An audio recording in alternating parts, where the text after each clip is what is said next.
Happy Friday. Happy Friday. Hopefully you guys can hear me. Happy Friday. How's everybody doing? Can you hear the audio okay?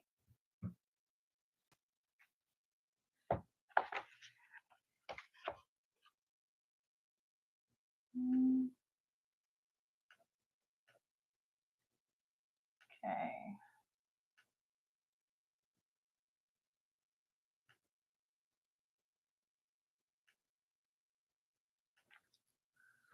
Getting all my stuff together.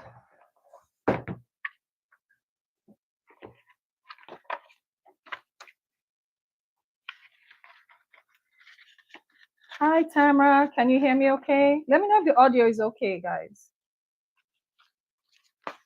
I'm sorry I'm late. Awesome. Welcome. This is pretty informal.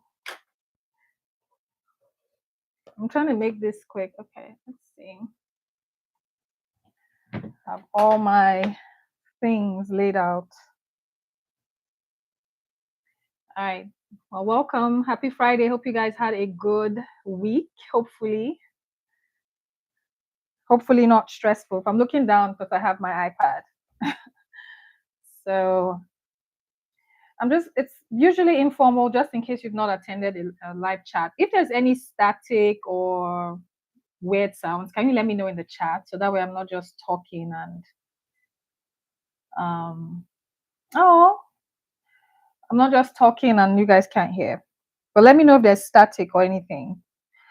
I'm trying to pull up my questions. So, well, I'm happy you guys are here. It's Friday, and you guys could probably be at I don't know, wherever you guys could be on Friday, maybe watch a movie or something.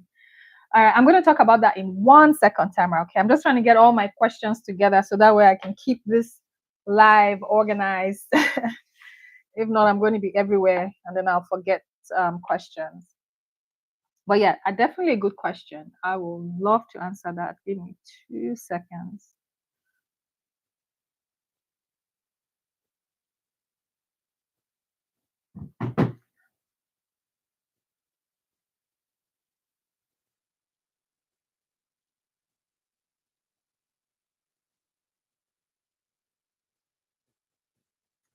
All right, I have my questions pulled up.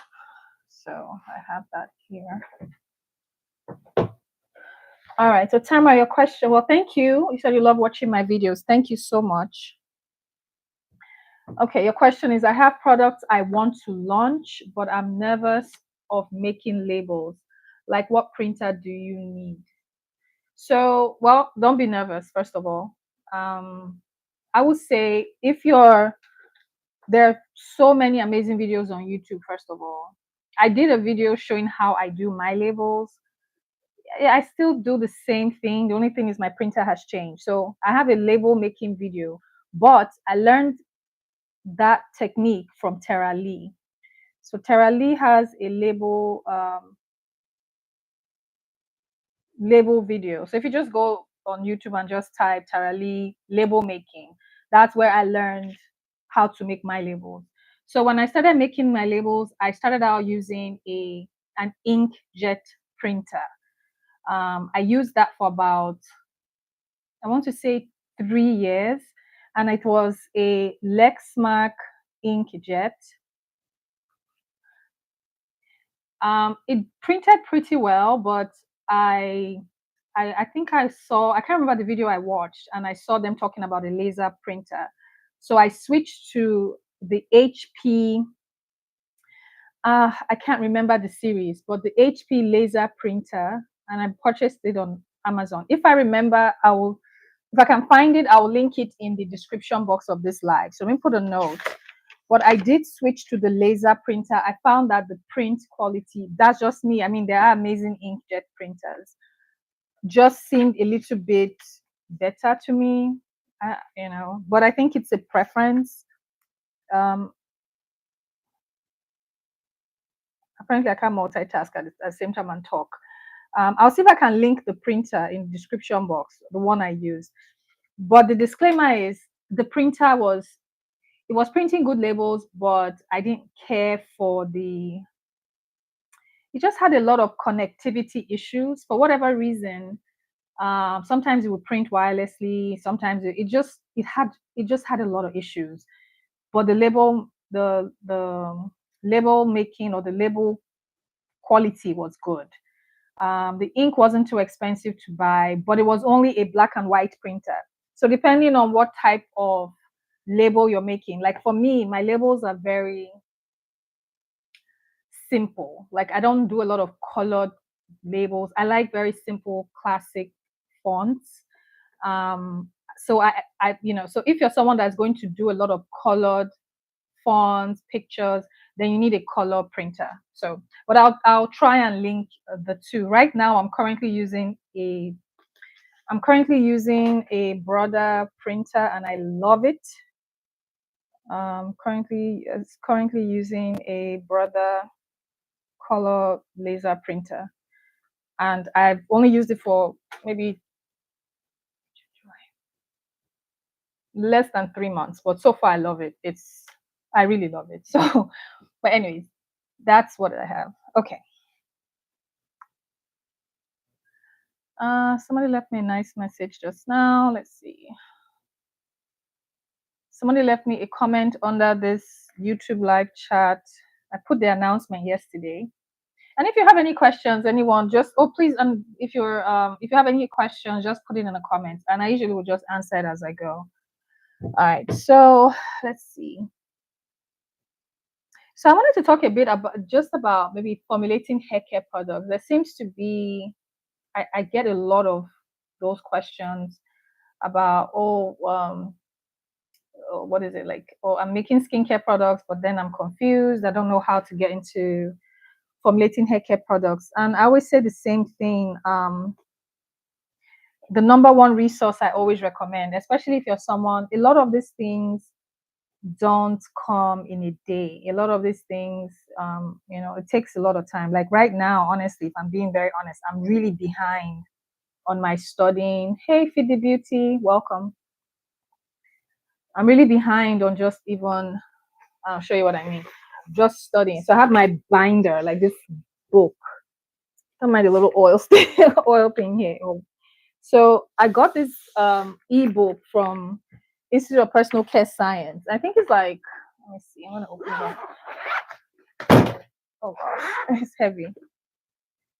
Basically, I think a lot of times I just can't say one way to learn, if that makes sense. Because I always get questions like, well, tell me how I can make this, this, this. I want to make a shampoo. I want to make a conditioner. I want to make a leave-in this. I want to make a mask. And I always say, yes, it's all good and well. But if the foundation is there, the foundation has to be there, meaning what is the foundation for making any product, be it skincare, hair care, cosmetics, if you're making makeup, anything at all, you have to start at the foundation, which is I dropped something, I don't know what it is. You have to start at the foundation, which is the cosmetic formula. And that's where people really struggle. You have to start out with the cosmetic formula. You have to start out with, and I'm going to just put like the groupings. You have to start out with the cosmetic formula. That's literally the foundation for anything you want to make. There's just no shortcut. Okay, there we go. My screen closed. The cosmetic formula and ingredient categories.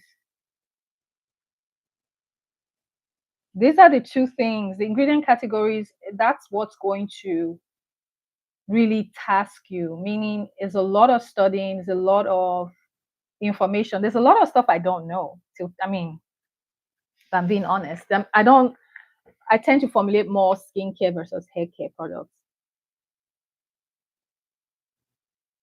But you have to start off, and I'll show you my book in a second. So I'm answering questions as I go over how you can get started. So this one, hi Patricia. Patricia said, I have problems with the pH. Can you help me with that? What problems do you have with the pH, my dear? What problems do you have? Can you clarify? Do you have a pH, digital pH meter? Do you have, what problems are you having? Hi, Maria. So this book is linked in the, right. This book is linked in the description box. And trust me, I don't get paid by anyone for promoting their books. But it's super detailed. And I'm just kind of talking more about formulating hair care products. Feed the Beauty, you make more of hair products. So please chime in any tips you can share in the chat just to help anyone else that might be trying to get started. So this is, I'm just going to talk a bit more about hair formulations because I think I've gotten emails and then some of comments on older videos. So, but you have to start off with the cosmetic formula. That's, there's no shortcut with that. So, but someone will say, well, I don't know what to put in the cosmetic formula. So how can I create a shampoo when I don't know the ingredients to use? That's where the ingredient categories come into play. So once you know the ingredient categories, what do I mean? So if you're making something like a shampoo, you need a shampoo that's going to help remove oil, dirt, build up from your scalp. So you need a cleansing agent, which is a surfactant. That's one of the ingredient categories. You need something that's going to attract moisture to your hair. That's where humectants come into play.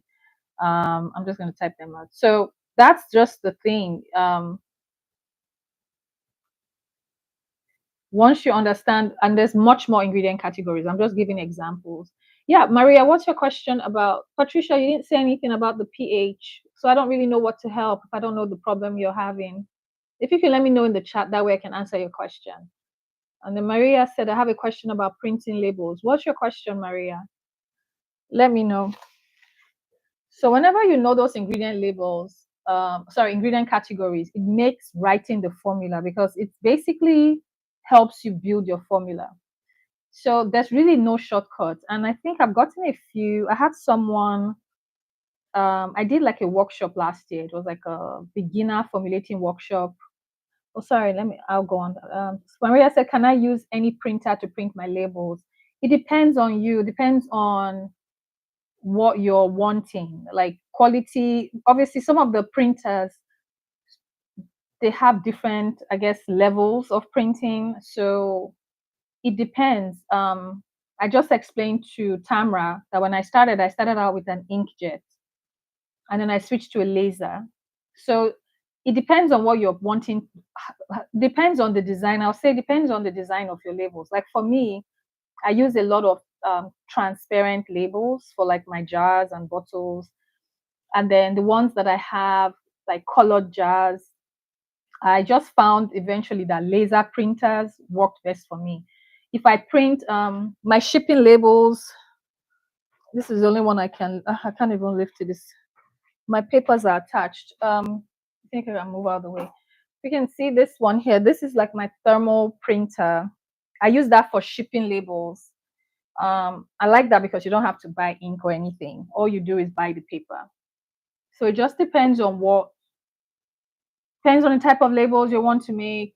But honestly, most printers will work for your need. It just depends on what your budget is, honestly. Patricia said, just making sure that I have it correct. That always bothers me that I'm doing something wrong. I have the meter, I have the strips, I have all of that. But yeah, I seem to get it wrong. So I probably will do a video on pH. So with pH, the digital pH meter will always be the most accurate. If you're making products that contain maybe actives, like maybe let's just say vitamin C, for example, or what actives? Just actives in general. NAG, I don't know, alpha arbutin, just whatever you're making. And if you're making or lactic acid or ingredients that are very pH dependent, you need a digital pH meter to check the reading. Now, this is the debate. So for me, the pH meter I use now, the digital pH meter I use now, it it takes the pH reading best in like liquid, like water. How do I say this? Like liquids that are not thick. So I can't use the current pH meter I have straight into a thick mixture like a cream, lotion, shampoo that's thick, or conditioner.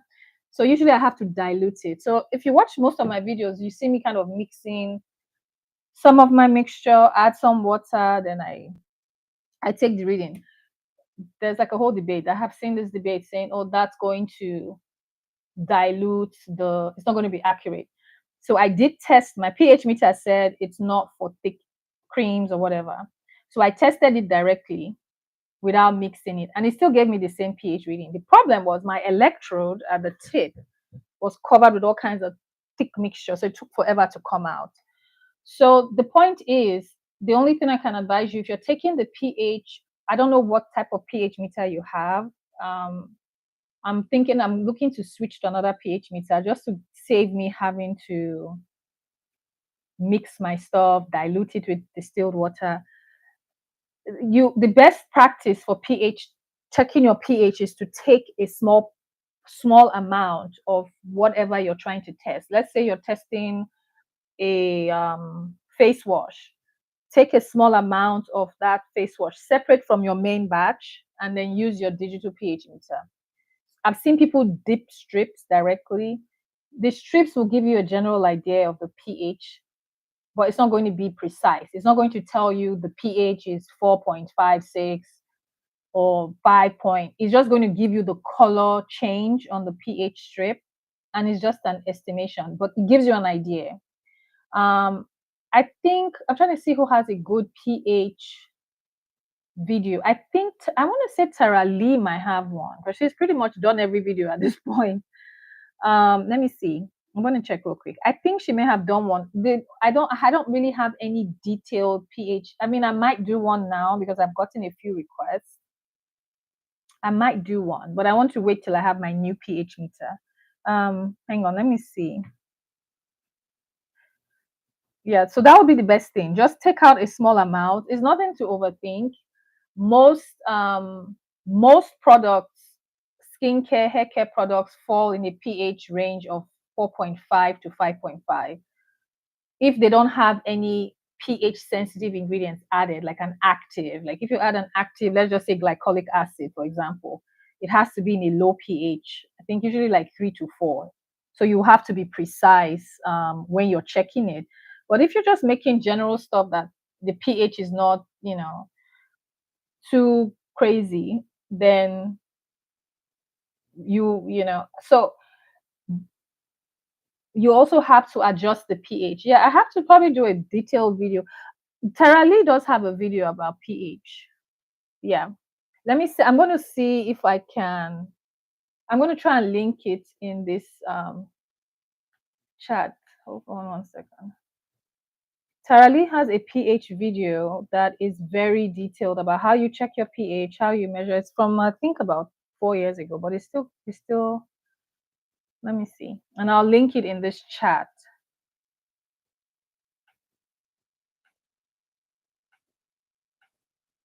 All right, because it's kind of hard to explain because I don't know. I think PDBT asked, what product did you make? Because you're not really saying I did this and my pH, but I would say use the pH meter. No, don't dip the pH meter in the solution. Take a small amount from your main batch. And then initially, when I first started making products, I used to do that. But then I learned it's best to just take a small amount separate, test that pH, and then to your main batch, you can now do the adjustments. If you need to raise up the pH, lower the pH, that kind of stuff. No, yeah, it's just best to separate it.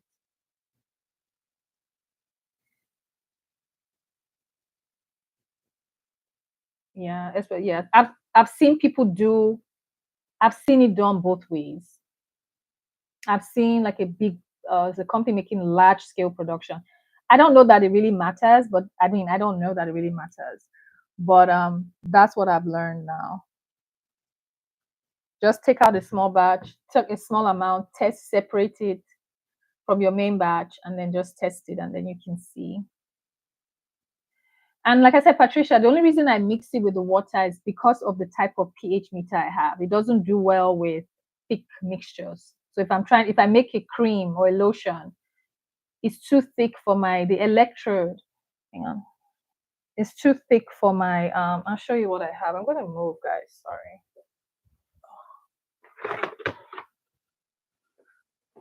I'm just going to show you what I have. So this is my pH meter. I've had this probably, I would say 3 years, almost 4 years at this point. So it has all like the solutions and all that stuff. So this is what I mean. So this particular pH meter, this is like the electrode at the bottom. I don't know if you guys can see this, the electrode there. So when I dip this in like a thick cream, lotion, whatever it is, shampoo, anything that's not like a liquid, free flowing, like a toner, it gets stuck in all these holes there. It gets stuck there. So there are pH meters that you can dip straight into a thick mixture, emulsion, shampoo. You don't have to dilute it. So if you buy that type of pH meter, you don't have to dilute it. Because like I said, there are two different debates. I've seen debates where they're like, oh no, it's wrong if you dilute the mixture in distilled water. Distilled water has a neutral pH, so it really should not impact your overall pH. But hey, there's a debate for everything. So at the end of the day, I always say do what you feel is best, and what you feel comfortable. If I told you this is how I do mine, and Terali says she does hers this way, and maybe Cecil says she does hers that way, you have to decide ultimately what works best. You know what I mean?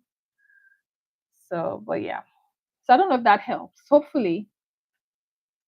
I think I closed my chat. Hang on, guys. I'm always struggling with this chat.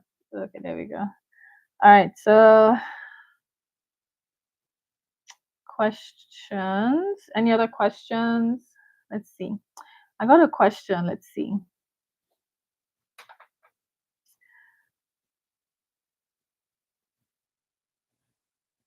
Someone said they ordered, and it's hard for me to answer every question. I'm looking at my question thing here.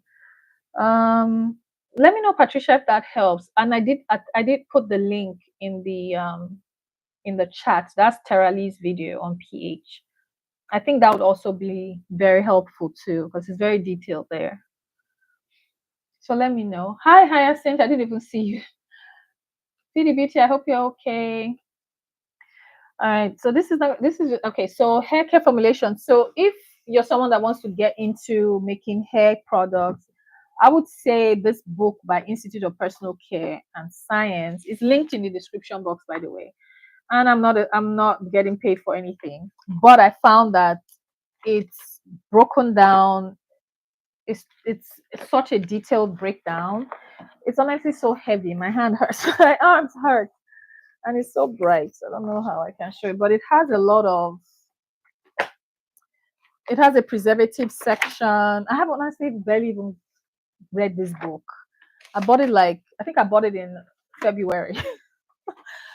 It goes through so much of the backstory for formulating hair care products, because I know that's something I want to get into more, because I'm finding out honestly now that a lot of the things that are helping my hair, especially my scalp, I have scalp issues, tend to be more herbal infusions or herbal blends or things that don't contain a lot of stuff. I was using something for my scalp. I got something, my scalp psoriasis flared up really, really bad. The whole month of June, I was stressed, but the whole month of June was really, really bad. So I bought all these products online. I think I was using Nizoral. They had a Nizoral cream that was supposed to be for the scalp. And a lot of these things have fragrance. And honestly, I don't get why. Like, I would understand if a lot of these things said essential oils, because at least essential oils are more therapeutic for your hair and your scalp. So it's just so a lot of the things I was using on my scalp was just like my scalp just felt like it was being ripped open. So I just took a break and I just, even when I did my wash day, I didn't use any, I just used my black soap, my African black soap. Um, the African black soap that I use is, I made it different. I added some other things in there, but I used that to wash my hair. I did it just a regular deep, like deep condition. And I think the only thing I use, I'm finding out that sulfur really helps your scalp. Sulfur, because I use the sulfur ointment, and that is literally the only thing that has kept me from wanting to rip my scalp. And so I'm ordering some sulfur to formulate some products with. Um, oh, Alicia, you can't help. You can't hear. Uh-oh. Can you guys still hear me? I want to make sure. Can you guys still hear me? Alicia says she can't hear. Can you let me know in the chat, please? Oh, thank you, Alicia, for joining my Patreon. Can you guys let me know if you can hear? Because I don't want to assume. I think so. I know if my microphone has gone dead or something. Is the audio okay?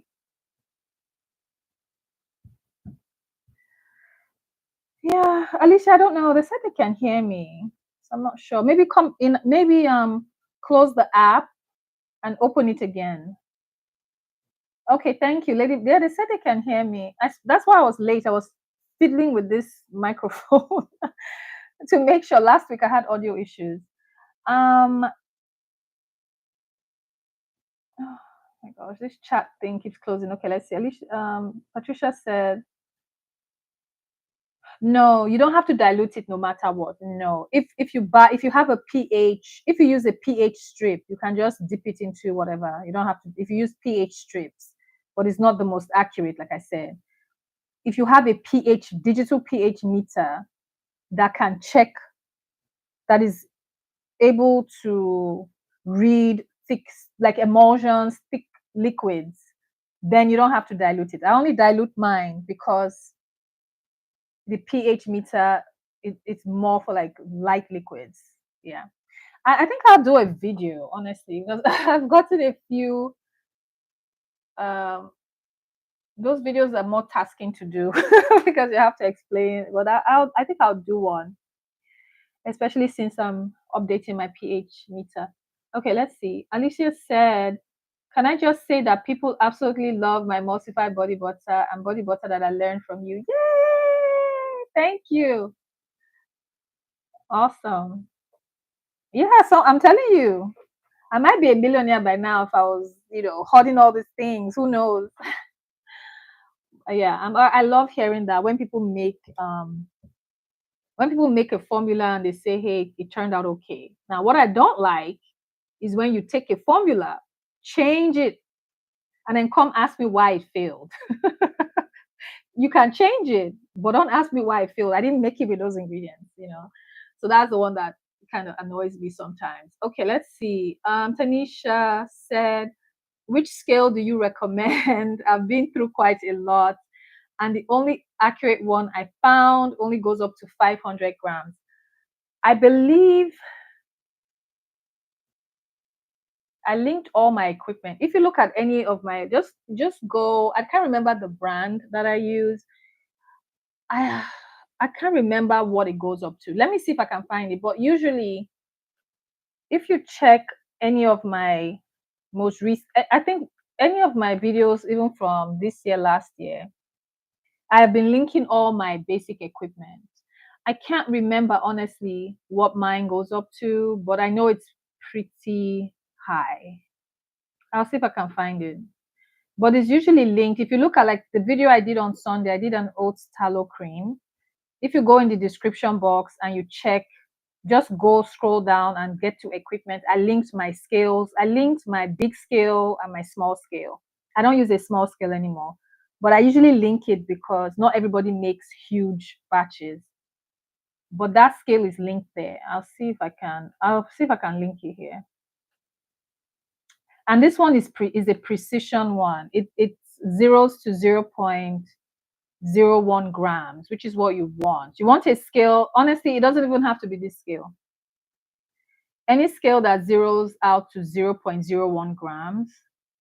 And if you're making large batches, you probably want something that can go a couple thousand grams at least. Like I said, I can't remember what this one. Let me see. I honestly can't remember. But I've had this for a few years at this point. I think this one is so this one that I linked goes up to 5,000 grams. I hope I'm right. Hang on, sorry. Yeah, 5,000 grams.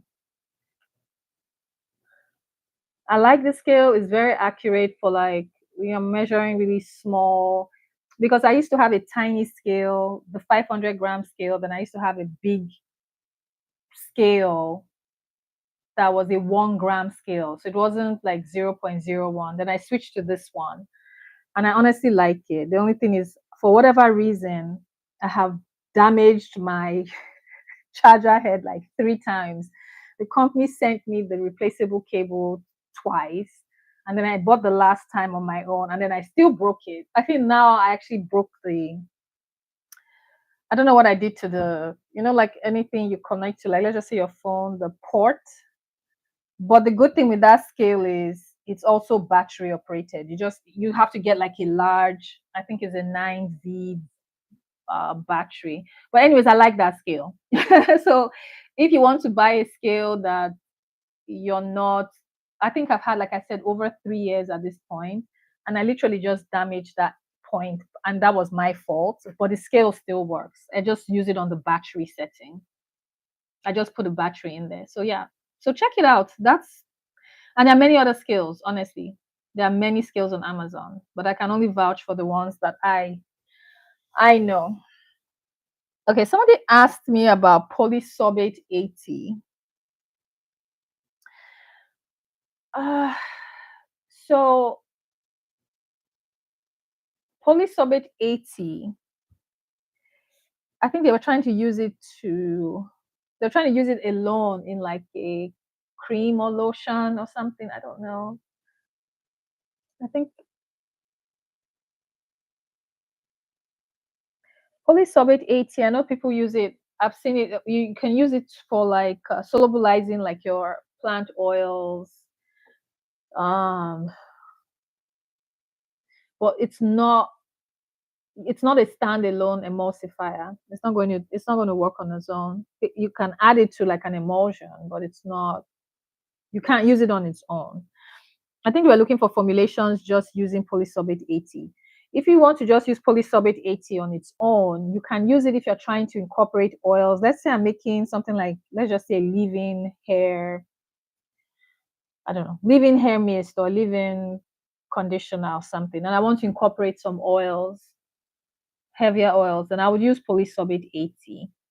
And if I'm using a fragrance oil or essential oil, I'll use polysorbate 20.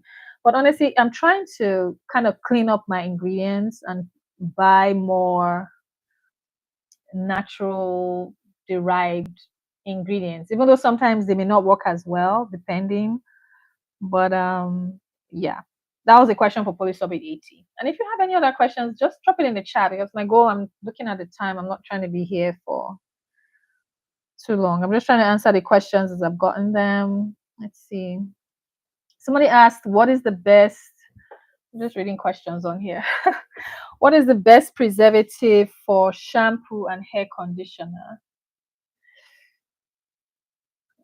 I don't know that there's a best preservative. I think it all comes down to your ingredients, what's in the overall formula. But if I'm going to, if in general, without knowing your ingredients, I would suggest I like Euxil PE 9010 as a general preservative. It seems to work pretty well across a multitude of formulations. But most times, it's hard for me to just say this is the best. First of all, I don't think there's a best preservative, honestly, but the best for your product that you're making. So I would say Euxil PE 9010. That's one that I do like. Somebody asked, how much arrowroot do you use when you're making your? Oh, how much? Oh, I closed my window. Sorry. How much arrowroot do you use when you're making your body butter? Uh, Most times I tend to use anywhere between 2 to 3%. Yeah, for just a general body butter. Yeah, to about 2 to 3%. I find that that's a happy medium for me. Oh, well, good. You're doing great. I know. Hi, Karen. How to incorporate aloe vera oil into a soap or lotion? The soap, do you mean like a pre-made soap base like melt and pour? And lotion, you would add the aloe vera oil to your oil phase when you're making your lotion. And if you're, I don't know if you're using a soap base. So can you clarify if you're using a soap base, like a melt and pour base? All right, somebody. Unfortunately, I wish I could answer all the questions I get daily, but it's honestly overwhelming. So I try to answer the ones that are straightforward. But sometimes a lot of the questions I get are like, I got a question. I'm pretty beauty your hair, so maybe you can answer that. Sometimes they're so detailed. The questions are so detailed that it's so hard to put it in the comments because it's going to require like going back and forth, and it's too much. But I think I got a question about this was under an emulsified body butter that I did. It said, I want to make a brightening. I'm trying to read and look at the skin. I want to make a brightening. Okay, sorry, I'll get to the question. Let's see. With no soap base. So you would add the aloe vera oil to your oils. There's nothing special about the aloe vera oil. You just add it to the rest of your oils in your soap recipe. So whatever oils you're using to make your soap, you're going to but I don't know if aloe vera oil is in soap calc. So you have to use the soap calculator. I don't know that I've seen aloe vera oil. Let me see. So if you go to the soap calculator, that's what would tell you. I guess you have to incorporate it into your formula. But whenever you've gotten your recipe, your oil is, yeah, I get that. You said no melt and pour. Yeah. So if you're going to use aloe vera oil, you have to go to soap calculator. The soap calculator so that you can have the correct recipe. You have to plug that into the soap calculator. But I don't remember ever seeing aloe vera oil. But then again, I don't use aloe vera oil.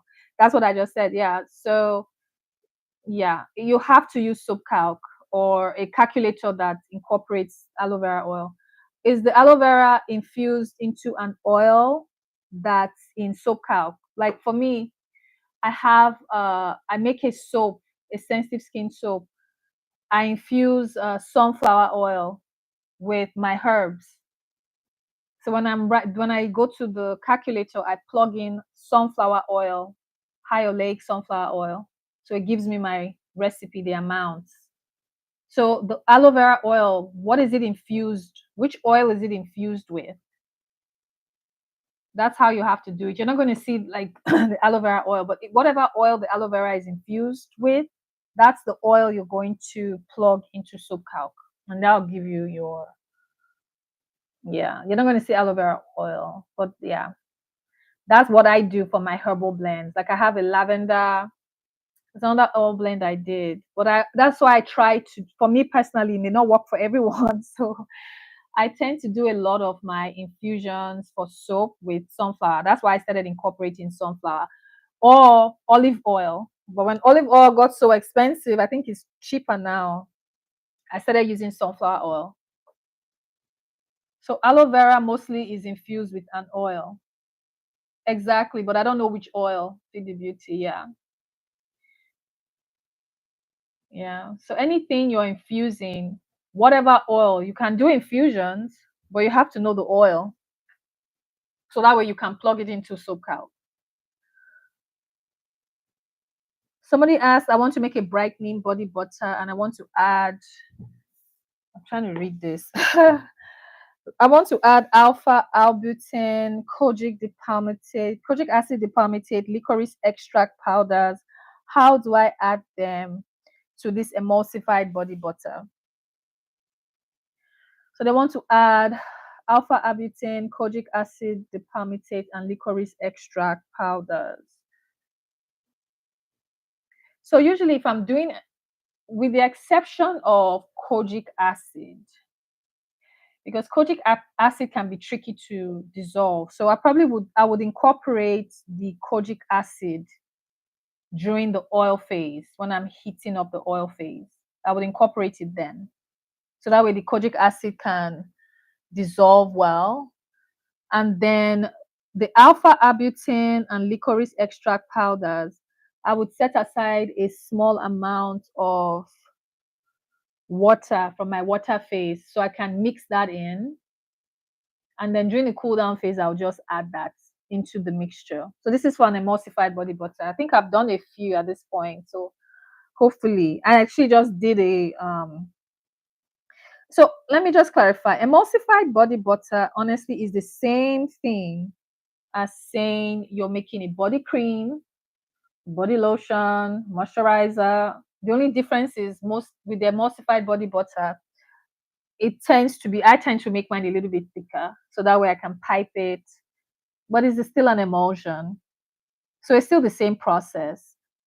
So just add the rest of your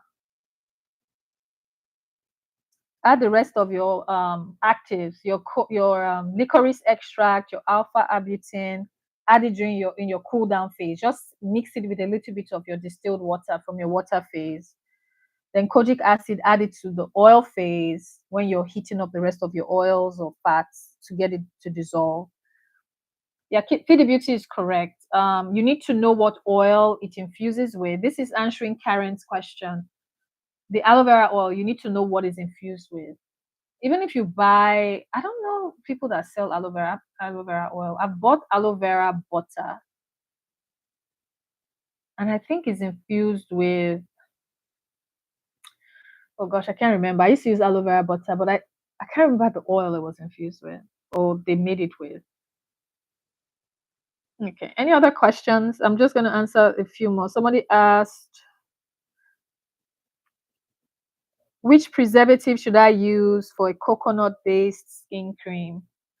It doesn't matter. As long as if it's a water-based product, which is a cream, any preservative that is compatible for that pH, which for the most part, I'm still going to put it out there. I'll probably add a few more. Most preservatives, I'll say this is becoming my favorite one. Euxil PE 9010. I like Euxil K900. Can't type. Euxil K900. I like GeoGuard. People have complained about GeoGuard failing. I like Optifan. These will be my top ones if I'm making anything. These will be the ones I go to. So coconut based cream, I hope it's not fresh coconut cream. So hopefully it's not fresh coconut cream. Please don't use fresh coconut milk to make any lotion. It's not going to last long. Let's see. I think,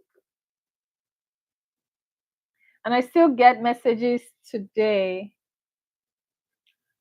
Oh, Karen, you bought it from us. If you go on the website, they should have the breakdown. Though some of them don't have. That's what I noticed even on Etsy. When I was buying certain oils on Etsy, I was like, no, I'm just gonna stop because sometimes the details are not there, which is so annoying if it's Etsy. But usually most suppliers, yeah, if you find out what it is, then that will help you plug it into SoapCalc. Okay. Ladybug, I love your name. Sorry, guys, I gotta take a sip. My throat is so dry. Okay. Okay. Ladybug said, Hi, I'm so curious. How long were you formulating before you felt ready to sell? Did you ever feel nervous about putting your stuff out there? And what helped you finally make the leap? I don't think I felt 100% confident. But I knew that if I didn't, at least if I was waiting for everything to be perfect, I was never going to start because I launched my business September 30th, 2020. And I think the whole of 2019, I was doing research, I was testing, shea butter. When the first ones I made were just horrendous. Then I took a break. Yeah, but I didn't feel ready. I think so. What made me finally take the leap? I did a testing. I did some samples, and I sent. And luckily, I didn't start. For me, I didn't start with a lot of water-based products. I started out mostly with body butter products and hair. I started out with a hair butter, body butter, and black soap. I was pretty confident with my black soap face wash that I had at the time. But I sent testers to a few family friends, people from like I think I sent to about 10 people. I don't know, 8 or 10 people. I honestly can't remember. And so what I did, I sent little samples of different scents that I had, and of these were body butter products. And then I did like a survey through a third party that I signed up with, so that the third party company could send them a survey. I think 2 weeks later, it was just some general questions. What do you think of the product? Or how did it apply? Those kind of questions. I mean, I came up with a few questions and I sent it to the company, and so just a bunch of questions, and then they sent me the feedback. And then I think I had 1 or 2 people that were like, "Oh, this is so good. When you launch, we're going to be the first people in line. We're going to buy your product." It didn't happen. It didn't happen. But to answer your question, you are going to feel nervous. But I watched something on TikTok recently because I've been dabbling with making some hair formulations, which is really hair formulating was actually my first passion, like my main passion. Why That's what prompted me to start my business. But I went into something else. So now I'm like, I want to go back to my real passion, which is hair care. But anyways, I watched this thing on TikTok. You're never going to, if you wait for everything to be perfectly aligned, you have the perfect jars, the perfect labels, the perfect website, you're never going to start. You're never going to start. I think the key is do enough testing to be sure you have a stable product. I don't know what you're making, but make sure that you do enough testing to ensure you have a stable product, a safe product, and one because that's the most important thing: a safe and stable product that is effective for whatever you designed it for, and everything else is secondary. I mean, I think I did my body butter video that I did, I think last year. I think it was step by step to making body butter products. The body butter products I launched with, I can't believe I had the, the guts to launch with those products. But I was so proud of them. I was like, And I still remember it was one of the girl ladies I sent the samples to. She was one of the people when I first started. I was all over the place. I didn't know anything about social media. I barely know. I'm still learning social media. But I she gave me one of the best as a tips or advice.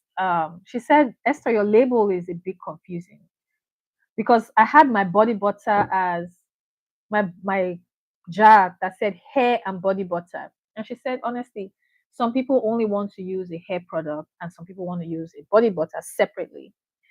And she gave me the connection to a lady that did men product, like men have business was for men products like beard shampoo, and she gave me some free. She was, I don't know how, but she looked at my Instagram, she looked at my website, she gave me some really good tips free. She's like, try this. And I guess because of the group my friend was in, so the lady just took pity on me. So the point is, you're not going to have everything figured out, but at the very least, have some things in place with the product itself, and then don't launch with too many things. That's one mistake I made. I had so many fragrances. I was trying to test this one, test that one. I had, you know, there's a business that came on my For You page on TikTok. I think they only have two products, but they're selling thousands of products every month on TikTok alone. I think they have a hair product, a hair oil of some sort, and I think another thing. That's all they have. And sometimes you can start off simple, you don't have to, because the thing is, a lot of these water-based products do require a lot of testing. I mean, if you're doing emulsions and doing creams and you're new to formulating, and yeah, I wouldn't recommend anyone, just start selling. Like, I wouldn't have. Me now, I know, knowing what I know now, I think it's been, so to answer your question, I think it was about a year plus. I think about a year. I started testing my stuff, just personal, 2019, but I only launched with body butter, hair butter, and a black soap face wash. So I wasn't doing serums, lotions, creams that I'm doing now, because then I didn't know how to make them. But what I knew to make, I knew to make. I learned all about GMP, sanitization, cleaning my tools, storing. I learned all those things. But if you see my video from last year about making body butter products from the beginning, and you see what I launched with, you just go on and start. Like, yeah, you know, beauty, why are you laughing? You don't have to have everything figured out. But beauty, you're a mess. Anyways, for those that keep, so I still get not questions, comments about a video I did like 2 years ago about my stolen content. So those I don't reply anymore. It's still kind of, it's, sometimes I get sad, but I'm just like, it's fine. But I still get kind comments about, oh, they stole your stuff. It's okay. You'll be fine, which is true. Yeah, I'm a perfectionist too. Like, I want everything to be perfect. Like, when I was even building my website, I was like, you know what? I'm done. This is just it. I'm done with this. You want to get all the, you know, things. Even now, I'm still not happy with how my website looks. But I'm just like, people can go there, make a purchase, and come out. That's all I care about. Like, the aesthetics will come, because. So yeah, just start where you are. As long as you know, you have a safe product that's well made. And now, honestly, in this economy now, and just seeing, ingredients are expensive, margins. There's this black owned company. Is it Amy? Oh gosh, is it Amy Coley? She's like a makeup. She had like a makeup brand for, like, tailored towards black skin types. I mean, luxury quality. But a lot, and she was in Sephora. It's just, you see a lot of even big businesses, still, struggling in this market. And also, you have to. I always say, you have to be sure what you're launching with, and there has to be a need. Like now, even with the with the hot summer months, I don't sell my body butter products, and that let me realize that people that love body butter products, yes, will buy. But some people don't like using body butter products the summer months. Some people prefer more of creams, lotions. But me personally, am I going to start making lotions and creams? No, because for me, I am very picky with lotions and creams that I buy. And I know that, I mean, I'm sure people will adjust. I see certain the markups, and I'm thinking, I like nice things. But I'm not spending 20 something dollars on a cream and lotion if it's not from a certain brand or a certain, I don't want to sound like I'm snooty, but I just know that I know my market, like who is buying and who isn't. And the funny thing is, I think once you know your market, it's gonna save you wasting money. Because wasted a lot of money on just, oh, jumping on things like, oh, this company is making this. It took everything in me not to make body butters with micas.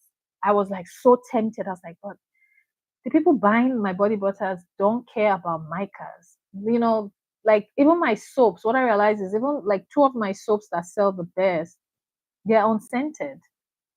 They're like no fragrance, nothing. Simple. That's what. But it's expensive to make, just looking at the ingredients. And I haven't made a new batch because I'm just thinking, gosh, if I make a new batch, I can't keep it at the old price. There's just no way. So, anyways, you just need to know your market because you don't want to spend a lot of money on things that, you know, nobody's gonna, buy. Uh Jesus is Lord. I love your name. Jesus is Lord. I'm nervous to bought my oils and stuff. Well, I don't think you're nervous because you already spent the money to buy the oils.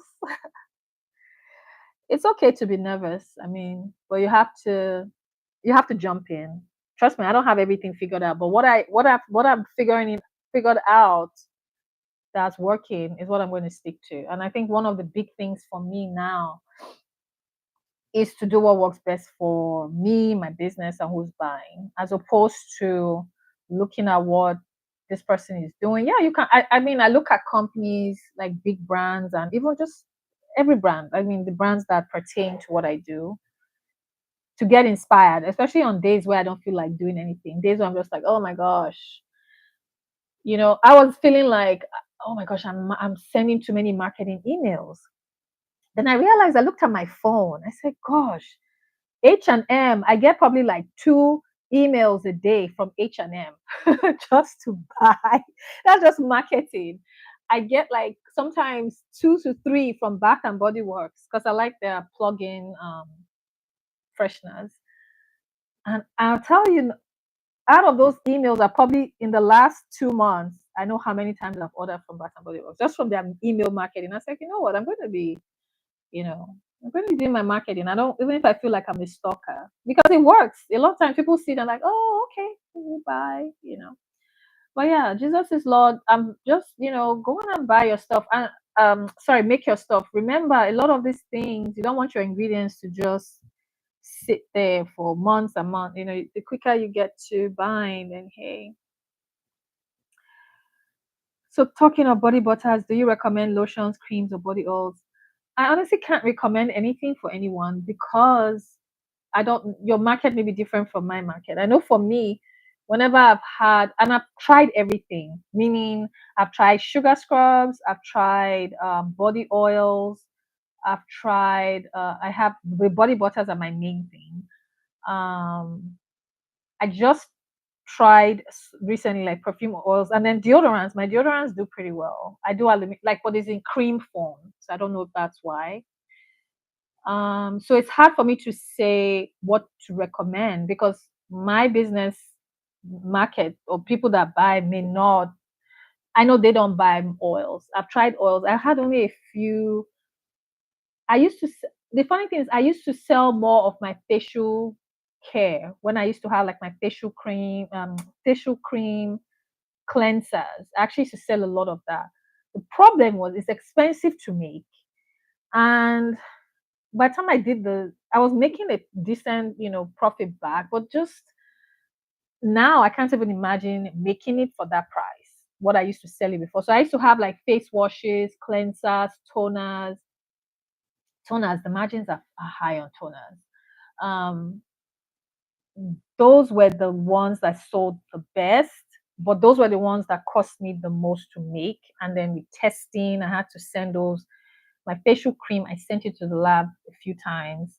My serums, and then my serums. Which are my serums? I think one or two of my serums did well. The other ones didn't do as well. My kojic acid didn't do as well. So it depends on your market. But so your market may like lotions. There's someone I follow on TikTok. I have customers love sugar scrubs, body scrubs, makeup. Whenever I had them, a few, I didn't sell as much of the sugar scrubs. I mean, I sold a decent amount, but not like my body butter products. So, and even with the body butter products, what's making me even, I don't know. That's one thing I don't know if I'm going to bring back. Especially, like I said, I'm wanting to pivot to hair, but I don't want to have a product that is dependent on the weather. Like in the hot summer months, it's going to melt, because even when you tell people it is going to melt, you give them a care card, it is going to melt. You get these messages, oh my gosh, well, why did it melt? Did you sold this is half the size? I do not have the patience anymore to deal with all that, because we all can read, like for the most part, like you go on a website, you see what they're offering. So I just want to kind of, once I finish, I think this is probably my last, I want to say this is probably my last batch of making body butter products. I think in my heart of hearts, I think it is, because I don't want to have like I said, a temperature dependent product. Do I want to reformulate it to where it's a body emulsified body butter? Hmm, I don't know. So basically, you just have to decide what works best. Um, Angie, hi. Preservatives are hard to find. Where are you? Are you not in the United States? I don't think they're hard to find. Depends on what you're looking for. It's not very easy to find info on which ones you need to use for different products. I don't want to sell products, but I would love to make my own products. The information is there, but people honestly, and this is not at you, Angie. The information is there, but people don't want to do the work of looking for that information. They honestly just want someone to tell them, hey, I'm making a shampoo. Can you tell me what preservative to use? And this is not at you, Angie. This is because of the emails I get. If you're in the UK, you know who has that information. Do you know who Revega Cosmetics is? Revega Cosmetics. I hope I'm spelling her name right. Hang on. No, I think I spelled it wrong. I'm sorry. Hang on. Revega. This is her. This is the correct one. She has a Patreon, and actually, I bought her. I don't know why I just be buying stuff, and I don't. A lot of times I buy these things because honestly, and I think of the number of people that have bought like an ebook from me, or join my Patreon, or bought a class. I always try to do that when I can, obviously. But Rebecca Cosmetics, she has a YouTube channel. She's a skincare brand. She makes soaps. She is fantastic. If you're not sure of preservatives, I would recommend you join her Patreon. I can't remember her levels. I bought her class, and I bought two things from her. I checked out her Patreon. I can only join so many. I think I'm in four. I think I'm in three Patreons right now. Angie, she's really good. She has also a, I think she has like a question Q&A. There's something she has where you can ask her anything, I guess formulating wise. But yeah, she has a lot of resources. Yeah, I would definitely check her out. Since you're in the UK, she's based in the UK. Yeah. And honestly, you're not the only one. Preservatives can be tricky. And I think the UK, you guys have a different, I don't know, when it comes to making skincare, at least yours is for your personal use. So, yes, exactly. There are a lot of restrictions. And I think Canada also has restrictions. Yeah, not so much in the United States. They just let us do whatever, almost whatever, though. Yeah, but she's really good. She can definitely help you with preservatives. The what I've gotten from her class, I paid for her. She has a formulating class. I paid for that. It's pretty long. I've only watched maybe the first 20 minutes, and I kind of, yeah. But she's really good. Yeah, Optifen preservative. I like Optifen. I think if you're looking for a preservative, as an alternative, I would say to, if you're just buying one for the first time, I'll say Optifen is good. Usage rate, I mean, it's pretty user friendly. I think the only thing I've seen people complain about is in emulsions, creams. Like they say it might thin it out a little bit, but I personally not experienced that, so I don't know. Um, but while I like Optifan, you can also use it for anhydrous products. Like if you have like a sugar scrub, even a body butter. But I don't I don't use preservatives in my body butter, so but as a preservative, I like it. I don't have any issues with it. It's I find it easy to use, and I find it easy to use. It's user friendly. So I don't know if that's what you mean, but yeah, it's a good preservative. But if you are able to get your hands on Euxil PE9010, I would use that instead, honestly.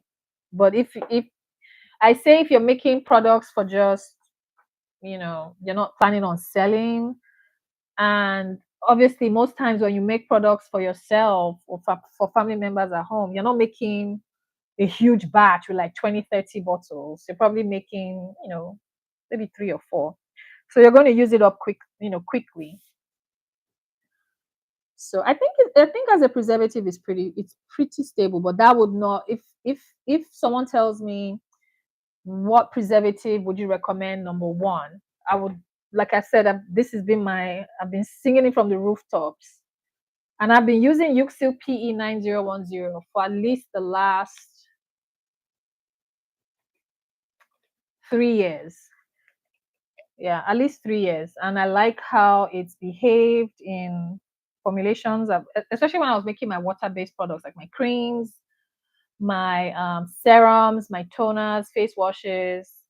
This one, yeah. But Optifan is still good. Don't get me wrong. I'm not dissing Optifan. Okay, I'm going to answer maybe one or two more questions, and then I'm going to call it again. If no one has any other questions, I think I have one or two more on my thing here that I got sent. It is pricey, but if you plan on selling, it is necessary. You just have to have the budget for it. It is pricey, but if you're selling, I think that's the problem we have in America, where you know, I mean, I make products from my home, but I know that a lot of money that I use just sending stuff to the lab. I know a lot of businesses are not doing that. First of all, I have seen so and I like that they do that. Just be more transparent. They buy a lotion base, which is perfectly fine. You don't have to make your lotion or cream base from scratch, because a big company like Wholesale Supplies Plus, they've already done their testing, and there are other brands that do bases. Just buy a base from there. If you don't want to do testing, just buy a base, add your fragrance or essential oil, and be done. But because it's going to be cheaper in the long run. But the issue is you may not like the preservative. You cannot customize some of the ingredients there. You may want to use a particular oil or butter, yada yada yada. You can't with the bases. But that would be the best way if you're starting out, you want to sell quickly without having to do all that testing, because the base is already, yeah. But it's not cheap. I'll tell you that much. I know how many things. And that's why I was just like, man, with water-based products, oh, each time I wanted to come up with something new, I thought about, oh my gosh, I have to send it again to the lab. So right now, all my stuff that I've tested in the past, all my formulas that I used to sell, I mean, I might sell them at some point. I'm not sure, but I might just tailor them to suit my hair formulations, but I still have to send it to the lab because I am changing some of the ingredients.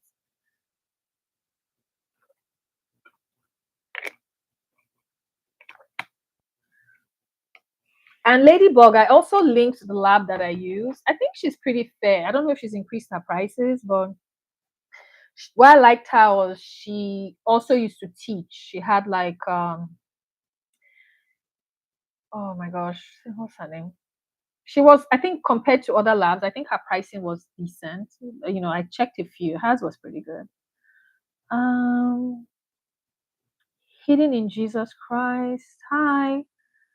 How? Jesus is Lord said, how do I start with soap formulation? Still stuck.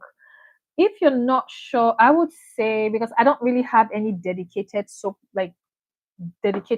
videos, like, you know, I mean, I do have on my Patreon, but hey, I'm not trying to get anybody to go there just to go. But I did do like to get started making soap, but there are lots of free resources on YouTube. If I'm to look for any soap maker that helped me get to where I am in terms of gaining the confidence to make my soaps, it would be Ellie's.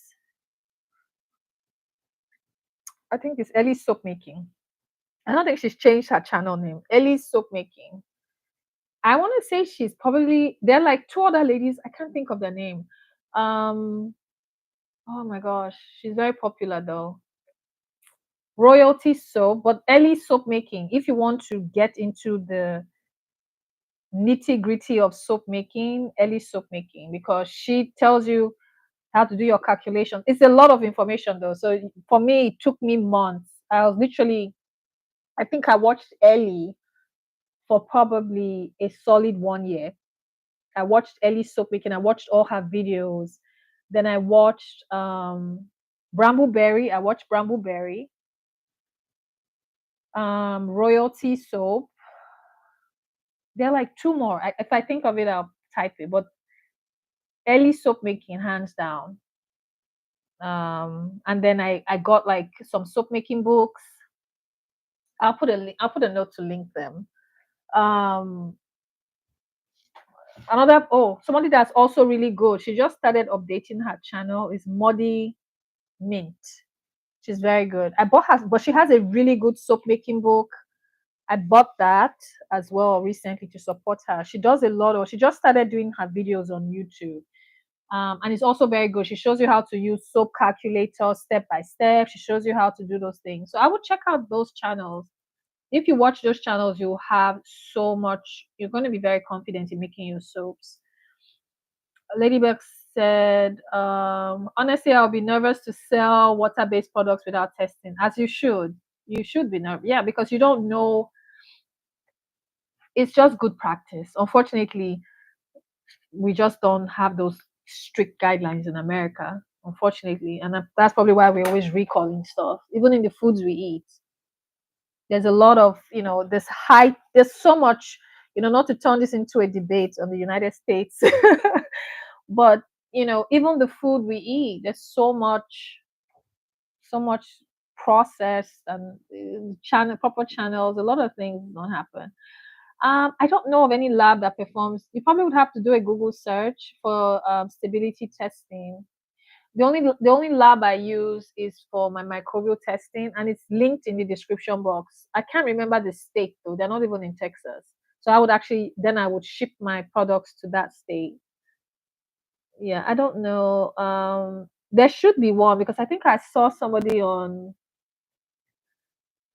I think I was on Facebook. I was on Formula Botanicas page. I don't know how they came up on my chat, but I was there, and somebody was looking for a lab in California, and somebody said, "Oh, we're a lab," but I didn't take note of their name. So yeah, if you just do a Google search, I'm sure you'll find something there.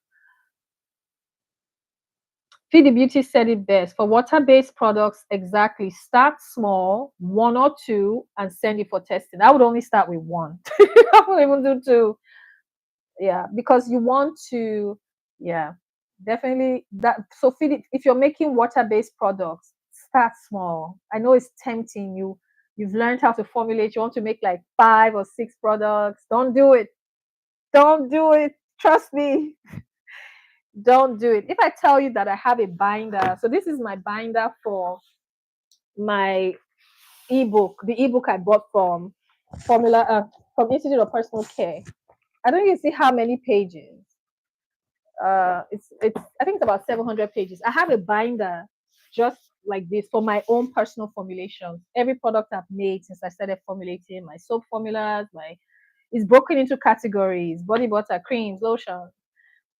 I had done like my body cream formula, sent it for testing. Everything was good to go. Then I didn't release it.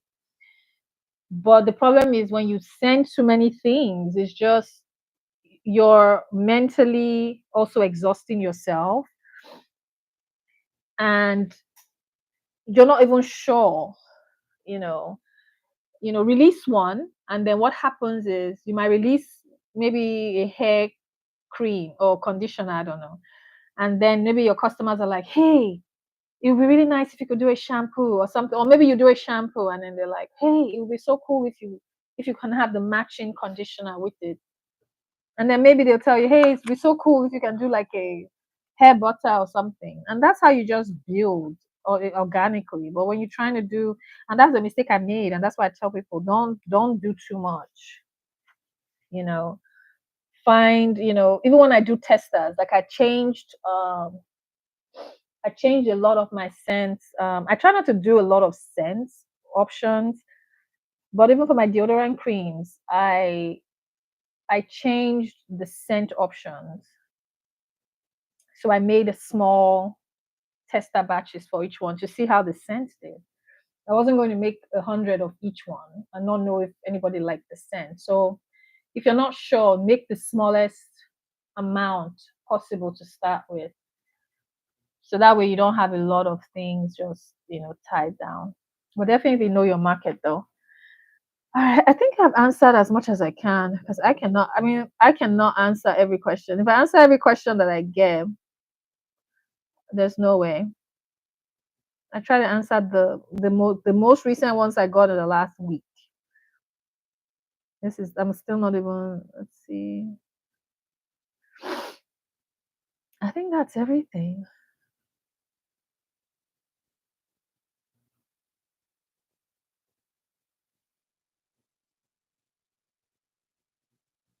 All right.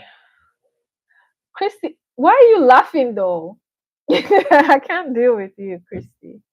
Christy is Feed the Beauty. Feed the Beauty's name is Christy. Christy, I'm throwing you out under the bus. Why are you laughing though? But I hope you found this helpful. I'm trying to do this every Friday for now. I was going to talk about I was trying to find like a topic. Okay, what am I going to focus on and talk about? And my goal was to try to get into the hair stuff, but y'all's questions derailed me.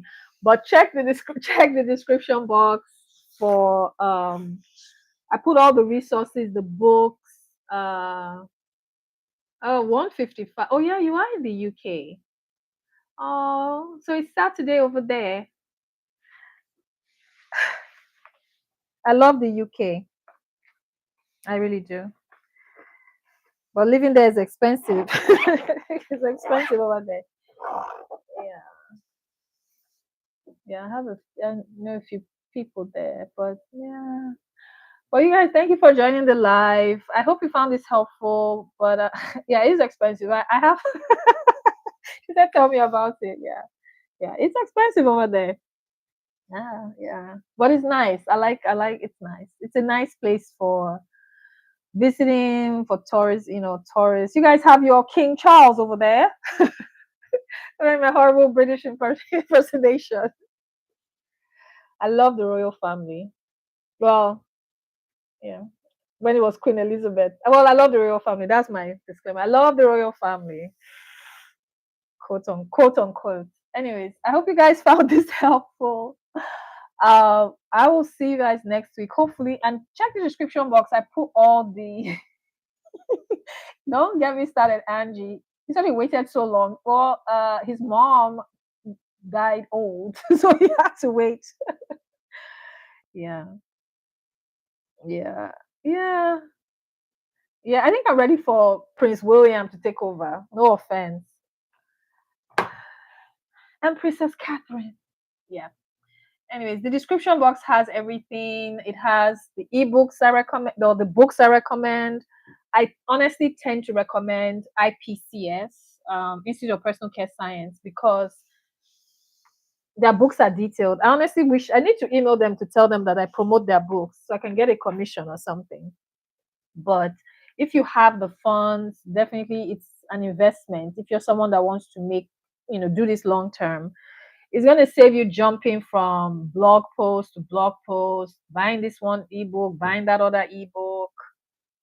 You know, they have like a hair ebook, they have the body care ebook. So it just depends on your budget and what you have. You're welcome, guys. So hopefully I'll see you all next week by God's grace. And I usually will check the comments throughout the weekend. If somebody, sometimes people can't join the live, and I try to answer questions as well. But yeah, I just try to make this helpful because I know it's not easy, especially making products and trying to learn everything. But don't get discouraged. I think honestly, slow and steady is the best way. You're going to save money by not rushing into anything. And as Christy said, if you make water-based products, and sorry, for microbial testing, it's really just for your water-based products. You don't need to send like your oils, your face oils. If you're making body butter, anything that doesn't contain water, you don't need to send it to the lab. But it's really for your water-based products. So that's all you're sending.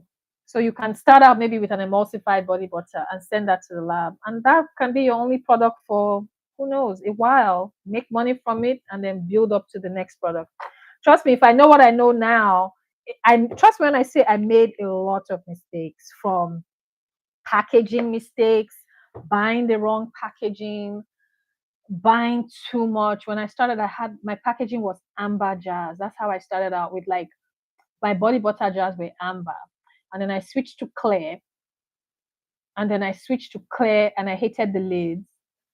And then now I switched everything to glass. I don't have any plastic. The only thing I have that is any type of plastic, if at all, it's like not even plastic, it's aluminum. No, the tins, the what is it called? The metal, not aluminum, metal tins.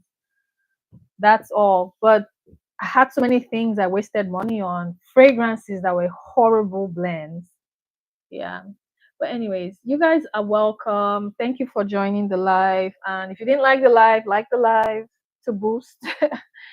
But it was great talking with you guys. And I wish you all the best in your business. Those of you that are wanting to start, just go for it and step out in faith, you know, trusting God through the whole process. And, you'll have your own testimony in due season.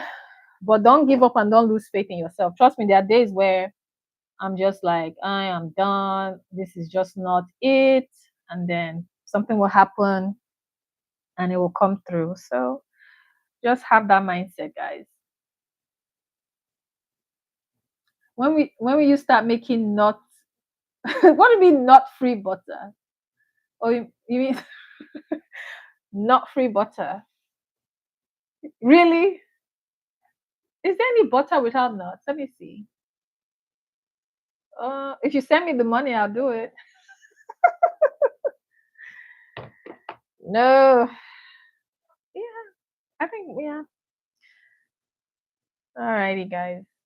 Yeah, I don't know. Feed the Beauty, when you need to put up your website back up. Put up your website. Anyways, guys, it's been a long week. You take care, and we'll. Oh, you're welcome, Danny. Danny, why does your name look so familiar? Have I seen? Were you in the last live? I think you were in the last live. Were you? I know there are certain names that just jump at me. But you're welcome, though. Everyone is welcome. It's always nice to chat and see. You try to have a community and see what everybody. People are all over. I have someone from the UK, so I'm excited. Anywho, blessings to you all. I am going to end the live and get my Friday started. I can unwind now that this is done. But I think I got everyone. All right. All right. I'll see you guys in the next live. Thank you guys so much. And you guys have a blessed a wonderful rest of the evening. Have a blessed weekend. And I will see you next week. Fingers crossed, hopefully, God willing. Yeah, you see, I told you I'm decent with names. Well, your name just stood out to me. I don't know why. Yeah, you were there. Okay. Alrighty. Well, I've done my YouTube live. I have one of my favorite content creators. He does a live almost every day. So I'm going to hop up and enjoy my own live chat. Well, anyways, you guys take care. I hope I answered everyone's questions, but I'm trying to do more of this because I'm trying to figure out who my community, who you guys are. Feed the Beauty has been here for years. Feed the Beauty, I love you. Thank you. Well, I love you all. I'm not biased. I love everybody. But Feed the Beauty has been rocking for a hot minute. She knows, and she's amazing. I don't know why you're not posting. Well, I know why you're not posting on your channel. I understand, but I love seeing you guys. But anyways, I'll see you guys next week. Christy, stop! I need to go. I need to go. Well, you know, like I always text you, but love you guys. Thank you for the support. If I forgot to say thank you guys. I want to say you guys are amazing. Those of you that always, I don't know how you guys just know when to send a message. Sometimes I'll see a message in the video and it just uplifts me up so much. You guys are amazing. Thank you. In case I haven't said thank you in this video or in this chat, you guys are amazing and I appreciate the support. I don't take it for granted because trust me, I'm very picky about who I follow and who I listen to because even voice tones get on my nerves. so, so thank you guys for sticking with me and all that good stuff. But anyways, take care. Bye, Christy. Be good. It's your bedtime. Bye, guys. I'll see you next week. Take care.